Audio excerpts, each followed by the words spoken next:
Je vais vous donner deux informations et on va faire un test. On verra celle que vous pourrez mémoriser facilement et celle qui sera beaucoup plus complexe à mémoriser. Première information. Votre système sanguin a une longueur totale d'environ 100 000 km. Il peut alors parcourir plus de 2 fois et demi le tour de la Terre. Deuxième information maintenant. La tunique moyenne ou média est la couche médiane de la paroi artérielle qui est composée de cellules musculaires lisses et de fibres élastiques. Laquelle de ces informations est plus facile à mémoriser? Je pense que là c'est évident. La première est beaucoup plus facile à mémoriser que la deuxième. Mais la question à se poser c'est pourquoi? Cela peut s'expliquer en partant des 3 principes établis par le psychologue Sean Kane qui rendent une information plus mémorable pour votre cerveau. Ce n'est pas que votre cerveau ne soit pas capable de mémoriser la deuxième, c'est juste qu'elle ne répond pas à ces 3 critères qui rendent une idée instantanément plus séduisante pour votre cerveau. Le premier de ces critères est l'importance. Alors là, je sais, vous allez me dire, la première information n'est pas plus importante pour moi que la deuxième. Alors en fait, les deux n'ont pratiquement aucune importance réelle dans votre vie. Du coup, qu'est-ce que je veux dire par importance ici? Lorsque nous parlons d'importance dans le contexte de l'apprentissage, et surtout pour rendre une information plus mémorable, il ne s'agit pas nécessairement de l'importance intrinsèque de l'idée dans notre vie quotidienne. Il s'agit plutôt de l'importance perçue ou de la façon dont nous évaluons l'information en fonction de son impact émotionnel, de sa pertinence ou de son caractère intéressant. Dans cet exemple, la première information est perçue par notre cerveau comme ayant plus d'importance en raison de son caractère impressionnant. D'un autre côté, la deuxième information peut sembler moins importante car elle est plus technique et moins immédiatement saisissable. Elle sera perçue comme moins intéressante par votre cerveau, ce qui rend sa mémorisation beaucoup plus complexe. Ok, mais concrètement, comment est-ce qu'on peut faire cela? Si une information n'est pas intéressante, elle n'est juste pas intéressante. Eh bien non, on peut en quelque sorte piéger notre cerveau en lui faisant croire qu'une information est plus intéressante qu'elle ne l'est, donc plus importante, et du coup l'obliger à la mémoriser rapidement. Par exemple, je me rappelle encore aujourd'hui du générique de l'anime Dragon Ball que j'écoutais alors que je n'avais que 10 ans.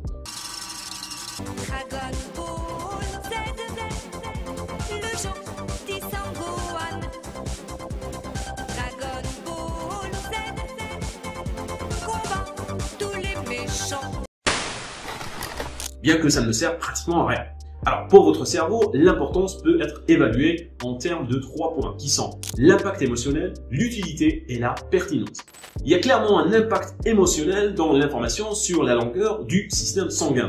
Le fait de s'imaginer ces vaisseaux sanguins parcourir plus de 2 fois et demi le tour de la Terre va créer une image mentale impressionnante qui va susciter un certain étonnement ou fascination et rendre cette information plus mémorable. Pour l'information sur la tunique moyenne, il n'y a rien.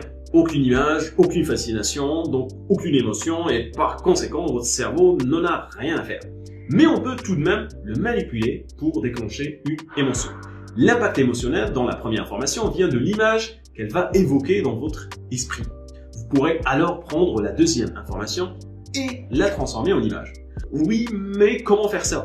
Eh bien, par exemple, en imaginant une gigantesque haltère. Sur cette haltère, on a déposé une tunique remplie de sang. D'un côté de la Terre, il y a une personne très musclée, par exemple Arnold Schwarzenegger, avec de longs cheveux super lisses, qui se demande s'il peut soulever cette énorme haltère. Et puis, il a l'idée d'utiliser des élastiques pour la porter. Cette image super bizarre devrait normalement évoquer une certaine émotion. Bien que l'image semble ne rien avoir avec les données à mémoriser, votre cerveau fera le lien rapidement. La tunique sur l'haltère, c'est la paroi des artères, haltère, qui est dénommée tunique moyenne et qui est composée de cellules musculaires lisses. Arnold est super musclé, avec des cheveux lisses et des fibres élastiques, les élastiques qu'il veut utiliser. Bon, il s'agit d'un exemple relativement simple, mais je pense que vous aurez compris le principe. En transformant le passage en image bizarre, ça crée une certaine émotion et rend l'information beaucoup plus mémorable. D'ailleurs, c'est ce que je vous apprends à faire dans cette chaîne, mémoriser les informations complexes en les transformant en des images loufoques et bizarres que votre cerveau pourra stocker rapidement. Je vous invite d'ailleurs à aller voir mes nombreuses formations gratuites qui vous détaillent comment faire cela. Vous trouverez le lien en bas dans la description. Bon, revenons maintenant aux 3 points qui font que notre cerveau considère une information comme plus importante. On a dit que le premier, c'est l'impact émotionnel. Une information qui suscite une réaction émotionnelle sera considérée comme importante.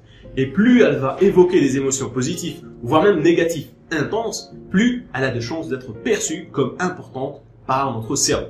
C'est pour cela que j'ai choisi l'image d'une énorme haltère, une tunique remplie de sang, Arnold, au lieu de vous montrer simplement une illustration d'un artère et son composant qui ne déclenchera aucune émotion. Mais il n'y a pas que l'impact émotionnel. Nous avons aussi la pertinence. Une information sera automatiquement considérée comme importante lorsque nous la jugeons comme étant pertinente pour nos besoins, nos intérêts, nos objectifs, nos préoccupations personnelles, nos domaines d'intérêt ou à notre tâche en cours. Par exemple, l'information sur la longueur totale du système sanguin humain est pertinente pour la majorité des personnes parce que nous avons tous tendance à aimer les faits surprenants et fascinants, spécialement s'ils sont présentés de façon originale et amusante. Mais si maintenant je décidais par exemple de vous parler de la fonction des valves cardiaques et le rôle crucial dans le maintien du flux sanguin, ce que je ne vais pas faire, ne vous inquiétez pas, eh bien si on évalue cette information à travers le critère de la pertinence, à moins d'avoir un intérêt particulier pour la santé cardiovasculaire ou d'avoir des problèmes cardiaques, cette information sur les valves cardiaques n'aura aucune pertinence pour vous. D'ailleurs, vous quitterez probablement la vidéo si je me mets à expliquer cela. Votre cerveau considère qu'elle n'est pas directement liée à vos besoins ou à vos intérêts, ce qui va diminuer son importance perçue et sa mémorisation. D'un autre côté, si vous avez des préoccupations spécifiques liées à la santé cardiaque ou si vous avez un intérêt particulier pour la biologie humaine, cette information peut être extrêmement pertinente pour vous. La question à se poser maintenant, c'est comment rendre une information plus pertinente pour mon cerveau. Ici, deux options s'offrent à vous. Premièrement, stimuler votre intérêt par vous-même en recherchant des aspects fascinants, curieux ou surprenants dans l'information à prendre. Par exemple, cherchez à comprendre comment la structure des vaisseaux sanguins les aide à se dilater et à se contracter pour réguler le débit sanguin peut être intriguant et susciter votre intérêt, au lieu de simplement mémoriser la structure comme une succession de faits. Prenons un autre exemple. Vous voulez en apprendre davantage sur les enzymes, ce qui est loin d'être le sujet le plus passionnant au monde. Au lieu de juste apprendre les enzymes de façon sèche et ennuyeuse, vous pouvez stimuler votre intérêt en partant d'un point complètement différent, comme par exemple les individus intolérants au lactose. Quel est le lien, vous allez me dire? Eh bien, peut-être que vous vous rappelez avoir lu que ces personnes ont un problème dans une enzyme en particulier qui est responsable de la dégradation du lactose, le sucre présent dans le lait.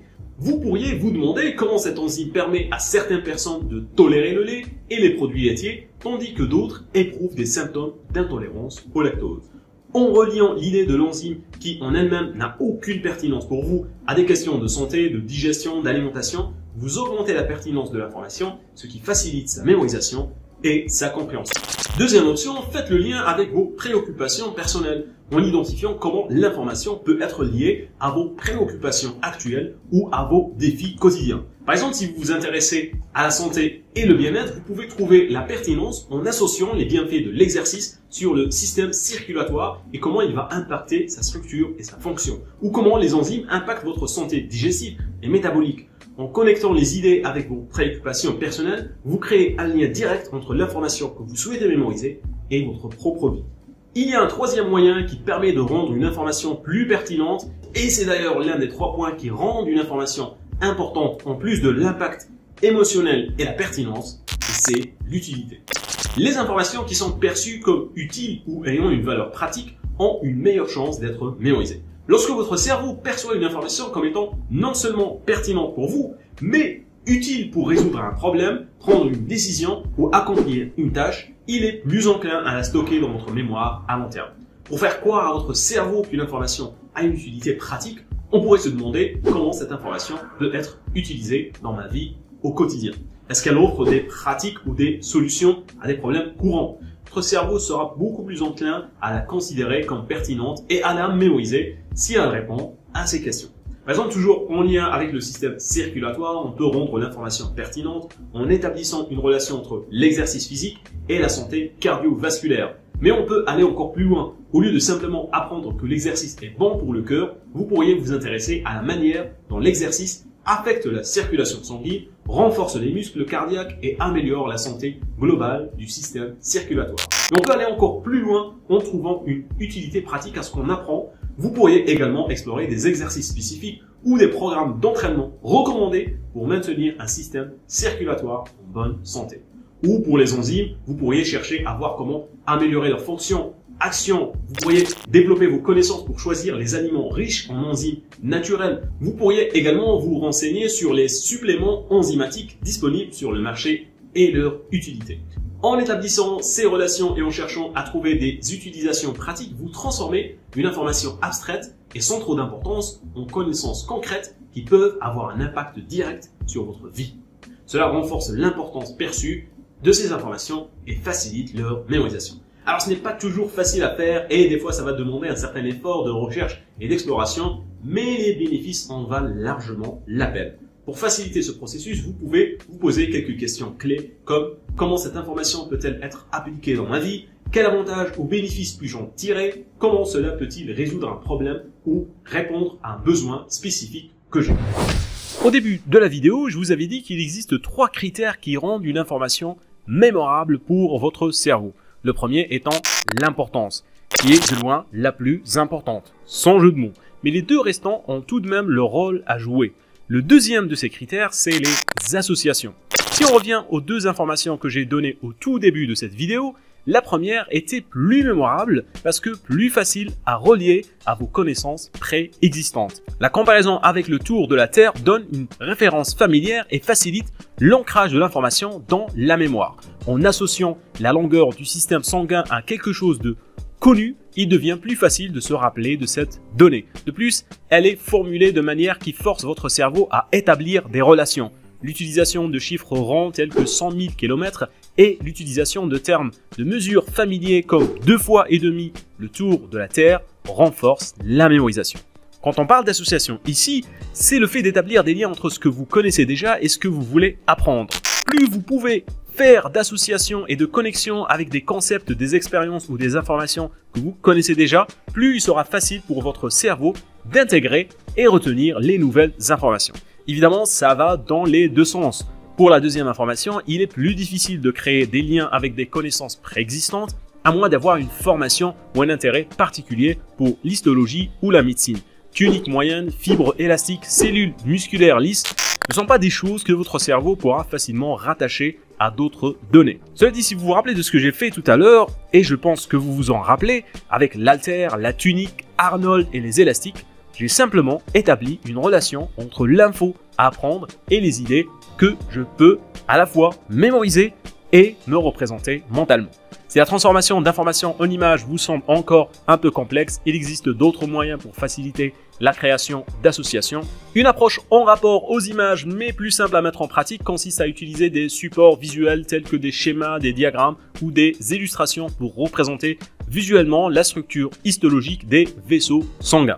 En associant des images claires et des légendes explicatives, vous pouvez faciliter l'assimilation et la mémorisation des informations en permettant à votre cerveau de traiter les informations de manière plus visuelle et concrète. Une autre méthode qui permet de créer des relations consiste à trouver des analogies ou des métaphores qui peuvent rendre l'information plus compréhensible et mémorable. Par exemple, vous pourriez comparer les fibres élastiques à des ressorts qui permettent aux vaisseaux sanguins de se dilater et de se contracter, tout comme les muscles lisses peuvent être comparés à des vérins hydrauliques qui contrôlent ces mouvements. Vous pourriez également faire la même chose pour les enzymes en imaginant que l'enzyme agirait comme un chef cuisinier orchestrant et accélérant les réactions chimiques qui se produisent dans les cellules, tout comme le chef cuisinier coordonne et accélère les préparations des plats dans une cuisine. De plus, il peut être utile d'explorer des exemples concrets d'utilisation d'enzymes et de leur application dans la vie quotidienne. Vous pourriez chercher des enzymes utilisées dans l'industrie alimentaire pour améliorer la digestion, dans les détergents pour décomposer les tâches ou dans les procédés de fabrication des médicaments pour catalyser des réactions chimiques spécifiques. Le fait d'établir des relations entre les idées avec des images, des métaphores, des schémas ou simplement en les liant directement à leur utilité pratique, vous renforcez l'importance perçue de ces informations et facilitez leur mémorisation. Il reste un dernier critère qui rend une information mémorable en plus de l'impact émotionnel et les associations, et c'est la répétition. Si je me rappelle encore du générique du dessin animé Dragon Ball Z des années après, ce n'est pas parce qu'il est important ou pertinent, c'est juste parce que je l'ai écouté pendant pratiquement toute mon enfance. Généralement, la répétition est la seule de ces critères qu'on va appliquer pour mémoriser une information de façon intentionnelle. J'ai très rarement vu des personnes qui vont aller consciemment chercher à établir des liens entre ce qu'ils cherchent à apprendre et ce qu'ils connaissent déjà, ou à rendre les informations plus importantes pour leur cerveau. La méthode de mémorisation par défaut de la majorité des personnes, c'est la répétition. Alors je ne vais pas cracher sur la répétition en disant qu'elle est inutile. Elle ne l'est pas, sinon elle ne serait pas classée parmi ces 3 critères. C'est juste qu'elle est utilisée trop souvent, toute seule et de la mauvaise manière. Et surtout, son gros problème, quand elle est utilisée seule, c'est qu'elle est incroyablement ennuyeuse et peu motivante. Ce qui va entraîner une baisse de l'attention, de l'engagement cognitif, rendant l'apprentissage beaucoup moins efficace. La répétition a certainement son utilité pour consolider les informations dans la mémoire à long terme. Combien de temps pensez-vous pouvoir vous souvenir que le système circulatoire peut parcourir 2 fois et demi la Terre sans jamais répéter cette information? Probablement quelques jours, voire quelques semaines au maximum. C'est là que la répétition va intervenir. Si vous prenez l'habitude de répéter cette information à 2 ou 3 fois, par exemple à vos amis, il y a de fortes chances que vous la conserviez en mémoire pendant des années. Cependant, il est important de noter que la répétition seule présente des limites en termes de compréhension et d'application des connaissances. Elle vous aide à stocker les informations dans votre mémoire à long terme, mais elle ne favorise pas nécessairement une meilleure compréhension ou une utilisation pratique des connaissances que vous avez acquises. En se concentrant uniquement sur la répétition, on va négliger les autres critères tels que l'importance, la pertinence et l'intérêt perçu, qui sont essentiels pour rendre l'information plus significative et faciliter sa mémorisation. Qui plus est, plus l'information remplit les 2 premiers critères, moins on aura besoin de la répéter. Entre l'information sur la longueur du système circulatoire et celle sur la tunique médiane, la deuxième demandera logiquement plus de répétition puisque de base, elle n'était pas très mémorable. On utilisera alors la répétition pour la consolider car il semble que le cerveau n'était pas enclin à retenir cette information spécifique. Et cela peut expliquer pourquoi l'apprentissage et la mémorisation peuvent être si compliquées et frustrantes pour la majorité des personnes. Ils vont sauter les 2 premières étapes et ne les feront que occasionnellement, généralement de façon inconsciente, et passeront la majorité de leur temps à faire des répétitions. Et apprendre en vous forçant à répéter, c'est la pire chose que vous puissiez faire. Si vous avez aimé cette vidéo, je vous invite à aller voir celle-ci maintenant, dans laquelle je vous montre quelles sont les 3 étapes que tous les gens devraient connaître pour améliorer leur mémoire et leur capacité d'apprentissage.